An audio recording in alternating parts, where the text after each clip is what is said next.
What do you think of when you see a toaster oven? For many people, it's toast, bagels, and Hot Pockets. But a toaster oven like this can do so much more than that. During a time when many of us were forced to work from home, a group of test cooks and I were challenged to write a toaster oven cookbook so that home cooks can make whole meals that are easier than traditional methods but are just as delicious. There are some limitations to cooking with a toaster oven. I mean, they're smaller, they're less powerful than conventional ovens, so there are certain things you need to do to guarantee best results. Today, I'm going to show you how to make two unexpectedly delicious toaster oven recipes: a spicy fried chicken sandwich and a ridiculously easy no-boil baked ziti. I'm going to show you all the tricks I learned while developing these recipes so you can make awesome food at home without ever having to fire up your stove or your oven. One of the first recipes I developed for the toaster oven was a roast chicken. Roast chicken in a toaster oven, and I was really impressed by the crisp skin and moist results we got during testing. The key to toaster oven roast chicken is brushing it with melted butter for browning, starting with a blast of high heat, using the convection function if your oven has it, and then dropping the oven to low heat to ensure an even cook. And it was so much easier than a traditional roast chicken recipe. Now, not every toaster oven will fit a whole chicken, but every toaster oven will fit fried chicken sandwiches. Shallow frying and deep frying is great, but it can be messy and wasteful, and it's a bit of a hassle. Your toaster oven will let you make all sorts of fried foods without having to fire up a skillet full of oil. This kimchi oven-fried chicken sandwich I developed is a great example of using your toaster oven to simplify an otherwise pretty involved recipe. There are a few tricks, however, to getting the crispy, crunchy results you'd get from frying in oil. We want a crispy coating for the chicken. Now, wet batters don't work in a toaster oven or actually any sort of oven. So we're going to use something that's already crispy. I've got some breadcrumbs here that I microwaved earlier. I stirred together 1.25 cups of panko breadcrumbs and 2 tablespoons of extra virgin olive oil, and I microwaved them on high until golden brown and crispy. Even though breadcrumbs feel dry, they actually have some residual moisture in them. And as they're next to the chicken, which is wet, they'll never get that crispy. So for that extra crunch, you want to always pre-toast any breadcrumbs you're using for any oven-baked crispy foods. You can obviously use your toaster oven to toast your breadcrumbs, but I actually like to use my microwave. It's faster and it achieves exactly the same thing. We need the breadcrumbs to stick to the chicken. Now, the traditional 3-layer approach involves dipping the chicken in flour, then in egg, then in the breadcrumbs. The flour sticks to the chicken, the egg sticks to the flour, and the breadcrumbs stick to the egg. But we wanted to simplify this by removing the flour to see if we could remove a bowl and a step. When I tested this, I found that just dipping in the egg and dredging in the breadcrumbs gave us a patchy coating. Clearly, I needed the flour. I'm going to whisk together an egg, 2 teaspoons of flour, a tablespoon of liquid from a jar of kimchi, half a teaspoon of garlic powder, and an 1/8 teaspoon of salt. We found that whisking the flour directly into the egg, although unusual, was really successful in creating a cohesive, adhesive coating. As I'm whisking here, I just want to make sure I want to get rid of any lumps of flour. And we still eliminated a step and a bowl. So I've got 2 chicken breasts here. I'm going to halve. Now remember, a chicken breast is somewhat uneven, so you always want to cut a little bit closer to the fatter end. I'm going to sandwich these between 2 sheets of plastic wrap, and we're going to pound them to about a 1/2 inch thickness. Pounding the chicken will give us a better eating experience because you get a greater ratio of crunchy exterior to juicier interior chicken. Okay, chicken's pounded. I'm going to tidy up a little bit and we can get breading. I'm going to take a wire rack set in a rim baking sheet. I'm going to spray it with some veg oil spray so that the chicken doesn't stick. We're going to take our chicken, we're going to pat it dry, and then we're going to sprinkle it with a 1/4 teaspoon of salt so that the chicken is properly seasoned. Then we're going to take the chicken, we're going to drip it in our egg mixture, and we just want to let the excess drip off. We'll transfer it to our breadcrumbs. And notice I'm using 1 wet hand and 1 dry hand. In fact, you should always do that whenever you're coating anything with breadcrumbs. It keeps things so much cleaner because the wet isn't going to attract any breadcrumbs and your dry hand isn't going to have the breadcrumbs stick to it. And you want to make sure that you get a really good coating. You really want to press on those breadcrumbs. Remember, this is where all the crunch is going to come from. Okay, my oven's preheated to 400 degrees with the convection setting turned on. And we're going to cook these until they're golden brown and the internal temperature of the chicken registers 160 degrees. This will take 13 to 18 minutes. So how is this different from conventionally fried foods? When you fry conventionally, you're plunging cold food directly into hot oil, 325 to 400 degrees Fahrenheit. This will rapidly cause evaporation of surface moisture. The exterior of the coating dehydrates, and that's what turns it crispy. At the same time, a thin layer of starch cooks around the food, which seals it in and helps keep it juicy. With this recipe, it's still about dehydrating the exterior of the food. We use toasted breadcrumbs for our coating, which have been dehydrated.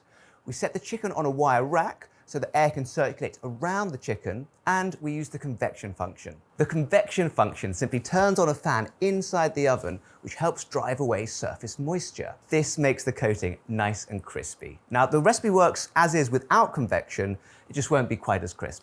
Okay, let's temp our chicken.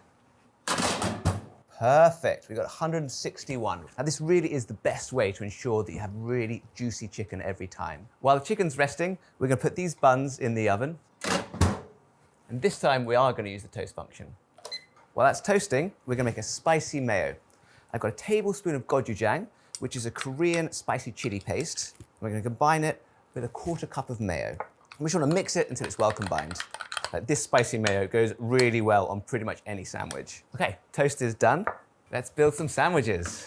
We're gonna spread some of the mayo on each bottom. And then if you've got any extra, spread it on the tops as well. Layer them on the sandwiches. Oh, and you can just see how well coated these are. And that was all thanks to that extra bit of flour. Like, there's actually not that many breadcrumbs left in the tray. Next, we're gonna top it with some kimchi. I love kimchi. It's very simple. It's similar to sauerkraut in the sense that it's fermented cabbage, but it's a Korean technique, and there's all sorts of other ingredients in there as well. There's fish sauce, ginger, onions normally, a little bit of garlic. So it's really concentrated powerhouse condiment that is so good for livening up so many types of food. And then we'll top it with some crunchy iceberg lettuce for a little bit of extra texture there, and a little bit of coolness as well. Like, it's so much fun. The final steps of making a sandwich, those are the moments where you really get to think about the different textures and flavors that the eater's really gonna enjoy. Crown it with our toasted bun. So here we have 4 spicy kimchi oven-fried crispy chicken sandwiches that we made all in our toaster oven. Got my eye on this one. That is so good. The chicken is so crispy because you've got all that coating on it. The inside is juicy and tender. We didn't overcook it. We used our thermometer, and we were just so careful with our seasonings as well. We had this really powerful gochujang mayo, has so much depth of flavor, along with that kimchi, a fermented food, which always adds an extra layer of something. And this recipe is so great in the toaster oven because it's such an efficient piece of gear. It took 5 minutes to heat up, 15 minutes to cook it. That's 20 minutes. It takes 20 minutes alone just to preheat a conventional oven, and a lot more energy. So this recipe does work in a conventional oven, but if you've got one of these, you should absolutely use it. Okay, we fried some chicken, we made some great sandwiches, but can we take it a step further and make something that feels like a complete dinner in the toaster oven? Enter no boil baked ziti. Baked ziti is a classic dish that you wouldn't expect to be able to make in a little thing like this. Traditionally, you have to boil the pasta, make the sauce, layer with the pasta, and then bake in a hot oven. Here, we're going to achieve the same thing without having to boil the pasta beforehand. All modern toaster ovens can easily fit an 8x8 baking dish, and some, like this, can even fit a 13x9-inch baking dish. This makes your toaster oven the perfect place for whipping up casseroles like this ziti. It simplifies what's usually a multi-pot affair. To start this recipe, I've got 6 ounces of ziti.